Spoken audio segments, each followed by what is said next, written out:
the village. What do you want? Information. Whose side are you on? That would be telling. We want information. Information. You'll get nothing out of me. No, sir, me neither. By hook or by crook. We will. Who are you? The new number 2. The new number 2. All right, cut it. Well, I've heard of method acting, but you take the coconut. What's got into you? Oh, good grief. I'm so sorry. Yes, that was meant to be Marina's line, wasn't it? Oh dear. I probably should have mentioned that there'd be a slight problem with casting Marina in the Harlington Straker production of The Prisoner. You see, she can't speak. She doesn't know how. Well, that's a mess of useless information. Get yourself a new agent, kid. Oh, Paul, please don't be like that. Besides, I'm not actually her... Oh. I'm sorry, Marina. I'm still somewhat worse the wear for last week. Anyway, I know you're all right, but there's one person in this room that I know isn't going to take this well. Oh, dear. Gwent, honey, listen, I know you really wanted everyone to see you play number 2, but how about you make the randomizer selection instead, okay? I'm delighted. And Gwent, I'd really appreciate it if you could land us on something that isn't torchy. If my word is my bond. Oh, and I have full faith in you, of course. Right, what do we have today? Okay. Well, continuing with the randomizer's apparent return to its roots, we're back with Joe 90, and we're joining him for an Arctic adventure. Well, here we are back with Joe 90, and almost immediately we have something new to talk about. Something that was introduced on Joe 90 that hadn't been used in previous Super Mario Nation series was a pre-title sequence, which I think was a really good idea. It made the shows feel much more like adult shows. You know, you get this kind of thing on most shows now, but at the time, in Britain, I think in America as well, a pre-title sequence like this was usually reserved for grown-up TV, and I think it's a nice nod to the child audience to help them feel sort of respected. You know, make them feel a bit more grown-up than maybe other children's shows would make them feel. It is not one of ours. This is another episode. It may even be the first episode, in fact, to use the idea of the Eastern Alliance as a villain in Joe 90. Automatic Mayday set, sir. Prepare to eject. I'm kind of torn about this because on the one hand, it is nice to have a recurring adversary in this series, even though the Eastern Alliance only appeared in this episode, Attack of the Tiger, maybe even 1 or 2 more episodes where you could imply that it was them. Okay. Get them out of here. Set individual systems go. And while I sort of respect Jay Anderson's attempt to not pick on, say, the Russians as a baddie or the Chinese as a baddie, to not say those names, I'm not entirely convinced that having them all come together in one group as the Eastern Alliance to be the baddies in this series was an entirely good idea. And also a fairly grim opening here. We have the crew of this plane ejecting to certain death, pretty much certain death. I don't think there's any mention of them being rescued. And there's that kind of, that good luck moment just before the 2 pilots eject. It's very clear that they know they're not going to survive this. Oh, that's a lovely plane crash explosion there. Now, another reason I think the Eastern Alliance concept was a good idea is that it gives you a greater sense of scale of like the political landscape of this world, and it makes for a nice contrast when we go from that opening with the plane crashing and the Eastern Alliance watching them and all this. We've just lost some nuclear missiles in the Arctic Circle. This is serious stuff. The fate of the world is at stake, and then we cut to Joe and his dad in their cottage. Completely oblivious to the situation. I love that contrast that this show does of, as I think Professor McLean said in the first episode, a combination of the old and the new.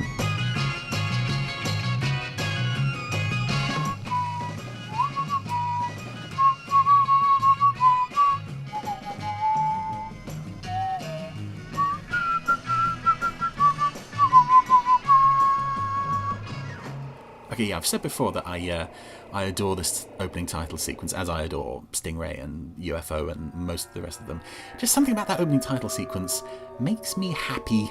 It just, this whole show plugs into my inner child in a way that the others don't necessarily. The search for the 4 nuclear devices lost in the tragic crash of the B-107. Yeah, tragic crash. We can confirm that the pilots are all dead in that case. The fact that the aircraft crashed inside the Arctic Circle just 3 miles from the eastern sector prevented a major political incident. That's good news. The weather will remain bright. Turn it off, Joe. It's good news that those pilots died in a considerate place. Yes, Mrs. Harris, we intend to have a nice, relaxed day. There's an interesting newspaper that Professor McLean is reading there. It's called the Astronaut Observer, but the headline is Red Arrow Test Tragedy, Colonel Casey to be replaced, which is obviously the newspaper that was being read on Tracy Island in Edge of Impact. I think that newspaper reappeared a couple of times in this show. There was also a newspaper from, I think the episode Splashdown was reused a few times. Are you ready, Joe? Yes, Dad. Come on, then. I only feel slightly ashamed, by the way, that I can recognise a newspaper, a prop newspaper's origins by the We'll headlines. stop somewhere on the way and get a sandwich. Sandwiches? Not sandwiches? Oh no, anything but sandwiches.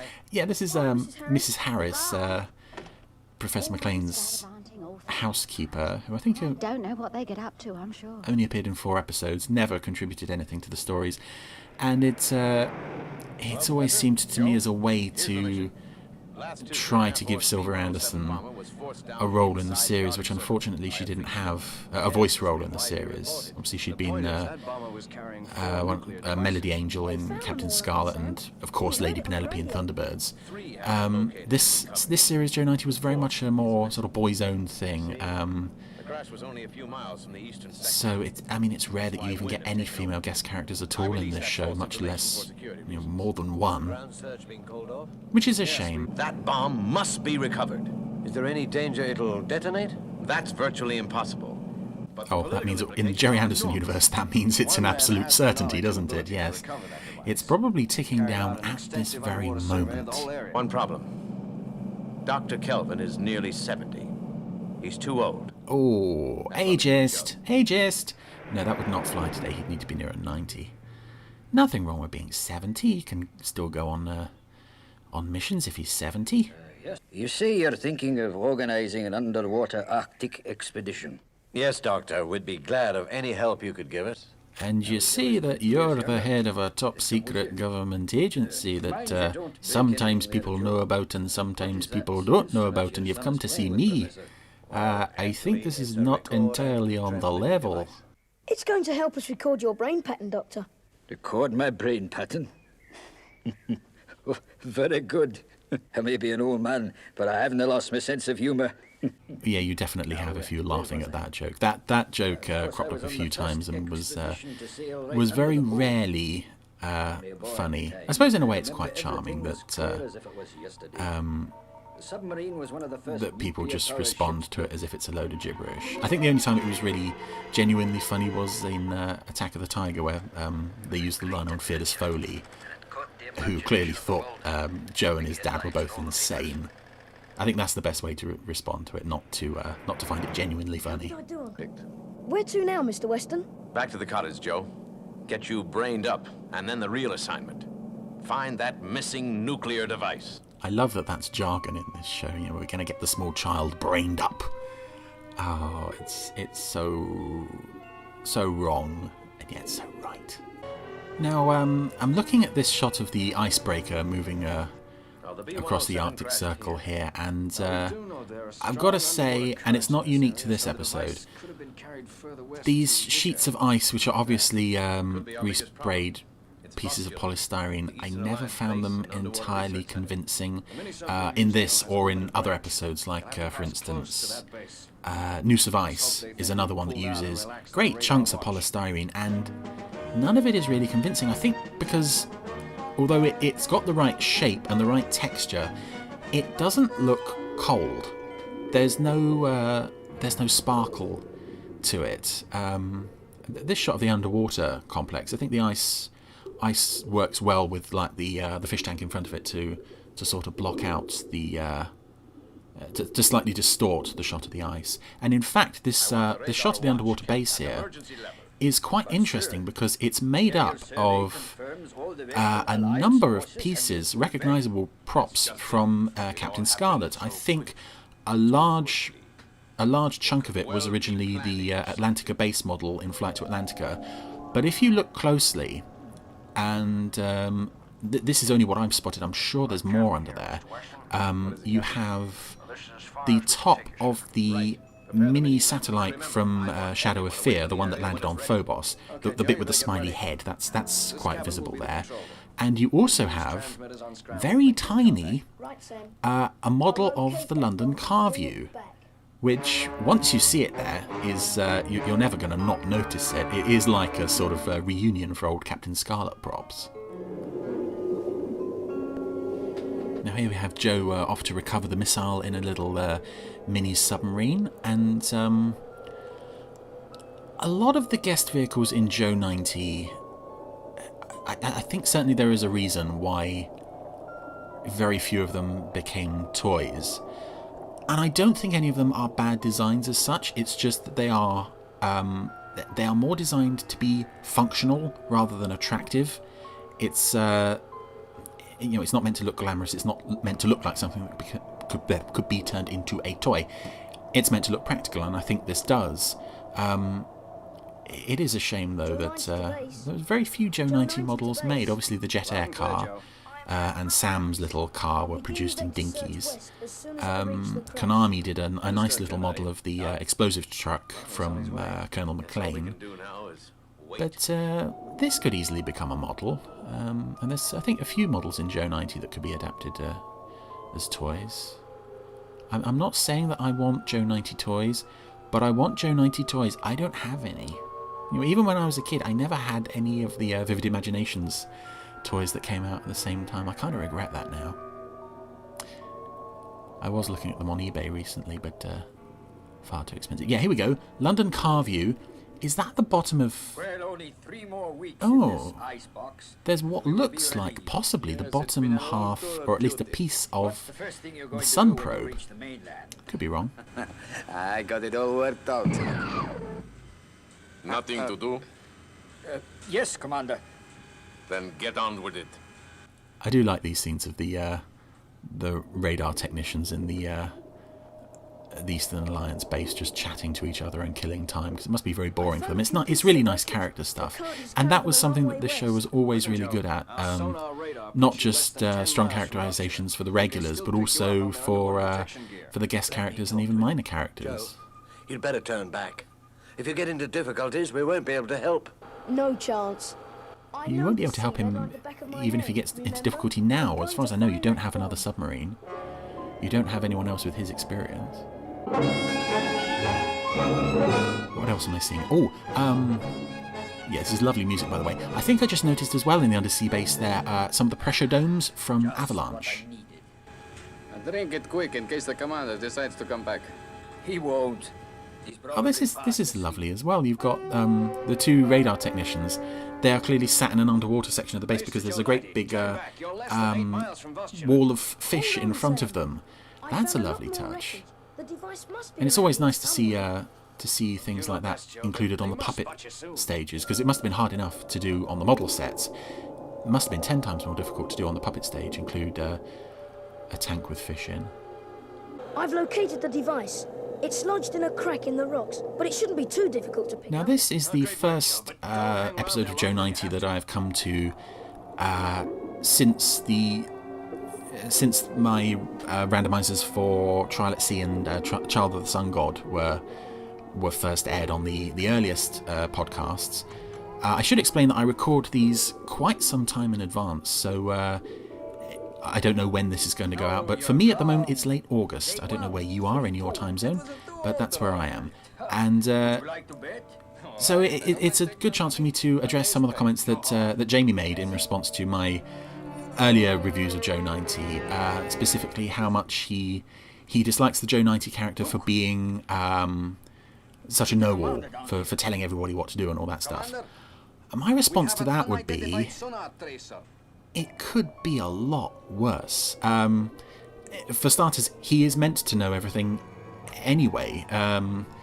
That's the whole point of giving him these brain patterns, is to make him an expert, a specialist on all sorts of things. So of course he's going to be telling people what to do. And if you look at scenes where he isn't brained up, he often isn't saying much. And when he does throw in an idea, people often tell him to shut up. I can think of like International Concerto and Lone-Handed 90 as two examples of that.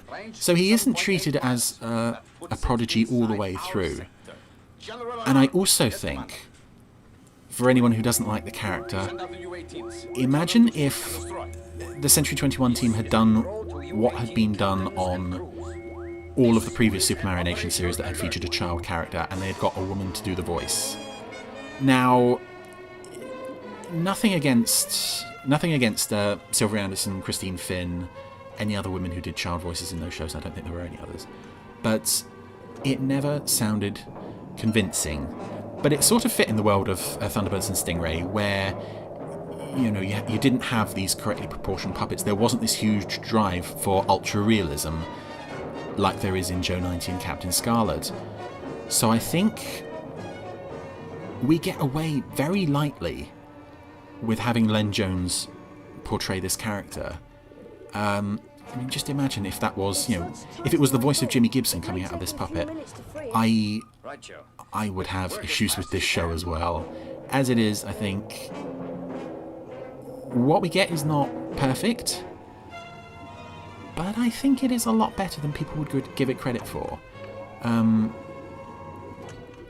yeah, Joe could be a lot more annoying. Personally, I've never found him annoying. Like I said, he's supposed to be an expert, so he behaves like an expert, and when he doesn't have that knowledge, he doesn't behave like an expert. He is just a regular little boy. What's that? And I think that's a difficult balancing act, but it all worked very well. 2 other traces, and they're heading right for him. Base to Joe 90. We picked up 2 underwater vehicles about 4 miles from your position. They're probably enemy killer subs. Get out of there fast. Not till I get what I came for. Out. And that sort of is a good example of the fact that he is, a Jerry Anderson hero worthy of the name, the same as Scott Tracy and Captain Scarlet and all the rest of them, because it's not just a question of having the experience. He is genuinely brave in his own right anyway. That's lovely. 3 miles, still closing. Unfortunately, we have these scenes of Mac and Shane and Sam just sort of fretting about him, which were never quite as effective as having them out in the field alongside him. That was always better. Now, having said that the submarine is a very good design, and I still stand by that, but seeing these thin, spindly arms holding this torpedo thingy, that part of it is less than convincing. It looks like it's got a knife and it's going to try and stab somebody. Or maybe that's just me.